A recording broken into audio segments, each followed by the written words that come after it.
Hi, everyone. I'm Steve Adubato. We kick off this program with a compelling, important conversation with Enes Kanter Freedom, NBA star, human rights activist. That's what it says in his title, but he's so much more than that. Enes, thank you so much for joining us. No, thank you for having me. I appreciate that. Let me share a few things about you, and we'll get into a substantive conversation that is important. Played in the NBA for how many years? 11 years now. Yeah, 11 years just finished. As a Knicks fan, I remember you playing with the Knicks, the Celtics, and other teams. But beyond your work on the court, your extraordinary work as an athlete and basketball player, Swiss-born, raised in Turkey, you have spoken out on a variety of human rights issues. And one of the areas that you've spoken about the most is the NBA. And I'm going to talk about Turkey in just a minute, but can we do this? You have questioned the NBA's commitment and how genuine it is to human rights, particularly as it relates to the NBA's relationship with China. Can you talk about that? Of course, I've been playing NBA for the last 11 years. Whenever I talk about some of the problems were happening in NBA and people thinking that I hate the NBA, it's wrong. I love the NBA because, NBA gave me everything that I have now, my respect, my money, the platform.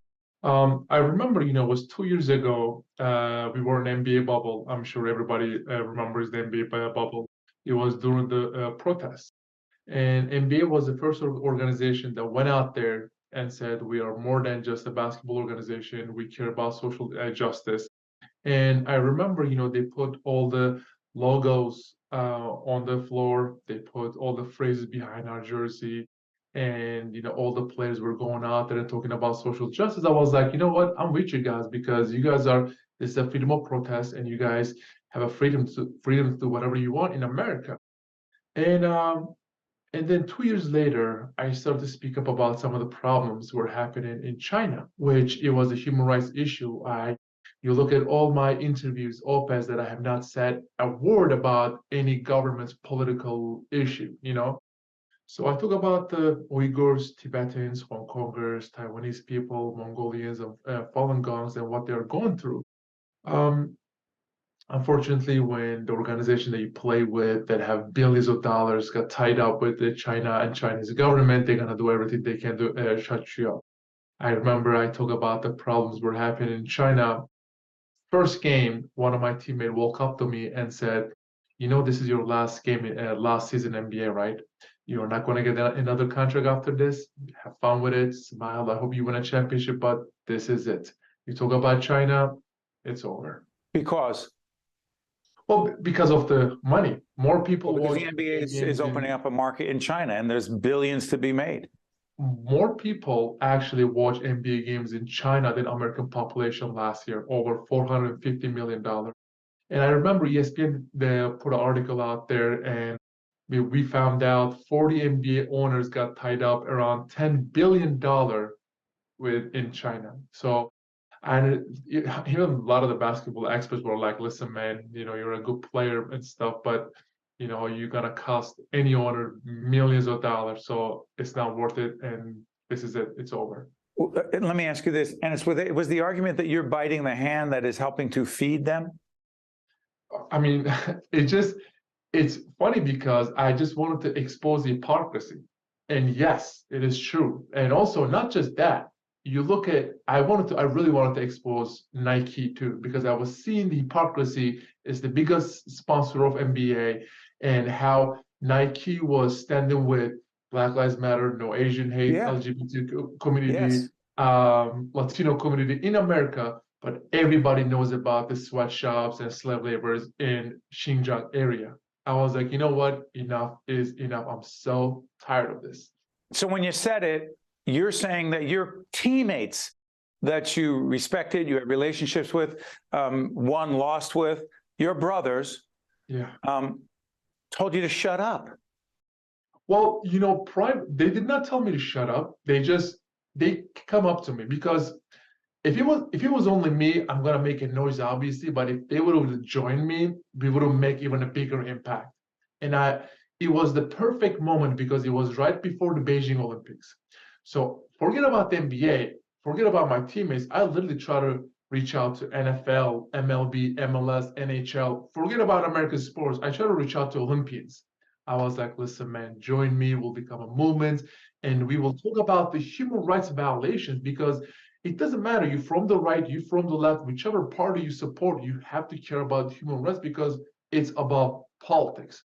So this is what they told me. They said, listen, man, I think what you're doing is so amazing, so inspirational. We love you, we support you, but we just cannot do it out loud. I asked them why. They're like, well, we have shoe deals, endorsement deals, we have jersey sales. We want to get another contract. I asked them one simple question. I was like, put yourself in their shoes. Have some empathy.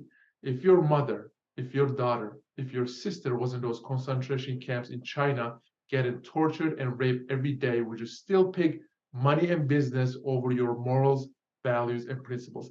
They usually turn around and leave the room. You know, Enes, I want to talk about Turkey, but just let me get this out of the way. That only because as we're taping this program, the great LeBron James, as a basketball player, has broken the all-time scoring record that Kareem Abdul-Jabbar had held for a long time. You tweeted 38,388 points, zero moral, zero value, zero empathy. One bow down to China. You went public in your attack on LeBron James while he was breaking that record. Do you regret any aspect of that tweet? I don't. Well, whenever people need to understand, my attack is not only towards LeBron. I call out the CEO of Nike, Phil Jackson. I call out MJ. I call out not only basketball. But LeBron stars, James has but been out so front many in the other civil athletes. rights movement and the Black Lives Matter movement. It's not as if he's been quiet.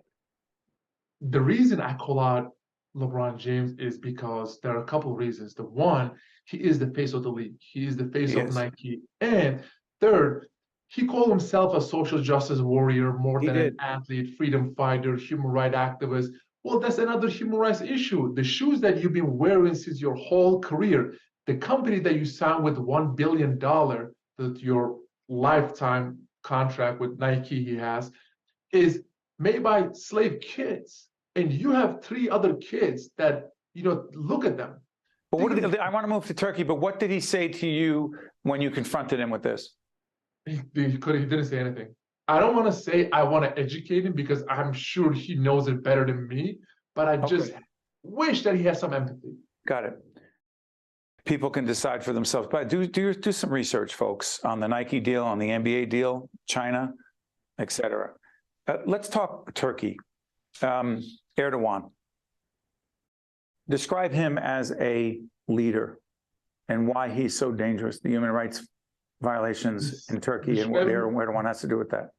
Yeah, if I describe him with words, I will probably say a mafia leader.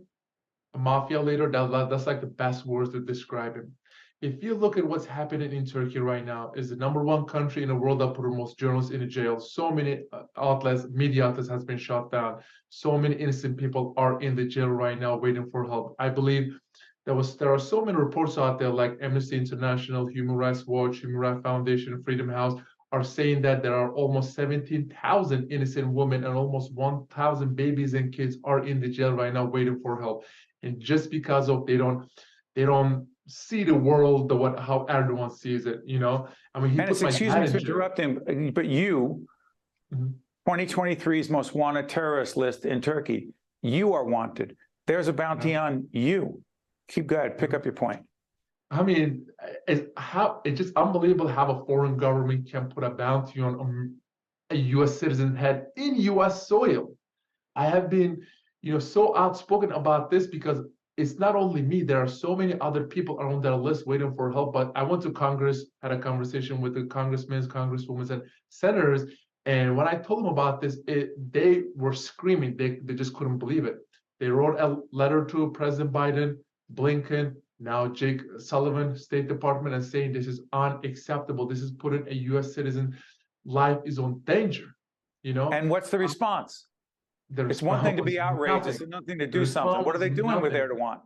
Well, the response was nothing because, unfortunately, our government right now, our administration, are soft on some of the dictatorships out there, like China, like Turkey, just because it's a NATO ally, and President Biden does not want to make Erdogan even more mad. about some of the NATO issues. I'm sure you guys know. I don't want to get on details, but unfortunately, we have not heard anything from them yet.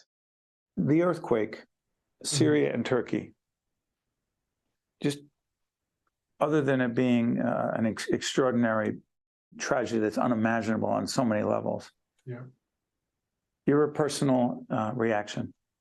I mean, it's definitely one of the biggest and most heartbreaking disaster that Turkey ever faced. Close to 33,000 people has passed already. But we're taping on February 14th. Unfortunately, that number will continue to grow. Go ahead, Enes. I'm sorry. Unfortunately, but I think what gives me so much hope was the response of the international community. And obviously, the Turkish government is not an easy government to work with, but even like some of the Erdogan's declared them as an enemy. Countries like Greece, Armenia, so many other countries just send help and say, you know what, this is a human rights, human crisis issue, so we got to do whatever we can to help those innocent people. So, but I was just my condolences, my prayers and thoughts definitely with them, because my sister's husband's side was in that earthquake area, and I have not heard from them yet. So. The construction industry in Turkey, talk about it. You told our producers you wanted to talk about it. Why? It's just corrupt because of the Erdogan's government. Because the cheaper the buildings are, the cheaper the construction is, the more money goes to Erdogan's pocket. And unfortunately, you look at some of the cities, it's just unbelievable. Thousands of people dead, but I definitely blame the Turkish government because it's just been so corrupt, and they are making cheap buildings from cheap stuff. So that's why this whole thing happened. And everybody's blaming actually Turkish government, not only me. You go on Twitter, and even the Turkish citizens, Turkish people who lives in Turkey is blaming Erdogan's regime. You have not been offered, I mean, you're a great basketball player, and I encourage people to go online and look at Enes's basketball exploits. You have not been offered a contract by any NBA team, correct? Yes. I mean, it's been almost 1 year now, yeah. Do you believe that you've been blackballed? 100%. I mean, you look at my stats. Let me give you actually some facts. Look at my stats the year before the Celtics. I was a Portland Trailblazers. I averaged double-double. I actually started many games. Double-double is more than 10 points, more than 10 rebounds. Go ahead. And, we were in a playoff race. And now you're telling me a year later I forgot how to play basketball. I mean, even I talked to some of my basketball experts. Even they were telling me you're being blackballed, but no one's going to admit it because you can actually sue the league, which is we are looking to sue the league anyway. I want to put up your website. The Enes's charity is the International Festival of Language and Culture. Talk about that while people check out the website, please. So, well, first I have my own website, enesfreedom.org. You can see all kind of all my human rights work actually there. And the second, the website you were talking about, we are bringing kids from all over the world, and we are just teaching them about how to live together. It doesn't matter what your background is, your skin color, your religion. The most important thing in life is leave your differences on the table and trying to find what we have in common. So, with that festival we're having, that's what we're doing. And if you want to have a better and brighter future, we got to do it with the kids, and they're having an amazing time. So it's been an amazing project. That our kids are coming from different backgrounds, different colors and religions, and it's been fun. A few seconds left. I need to ask you this. You have this extraordinary basketball career, making a lot of money, earning it by being one of the best. Do you have any regret? And now you're blackballed. There's no team that's going to take you on anytime soon. We wish you all the best in that way, but more importantly, the work you're doing. Do you have any regrets about the way you have spoken out? People keep asking me that question, but I talk about the problems were happening in Turkey. I lost my family. So to me, losing a contract or basketball career was not that big of a deal. But people need to understand this is bigger than myself, bigger than NBA, bigger than basketball.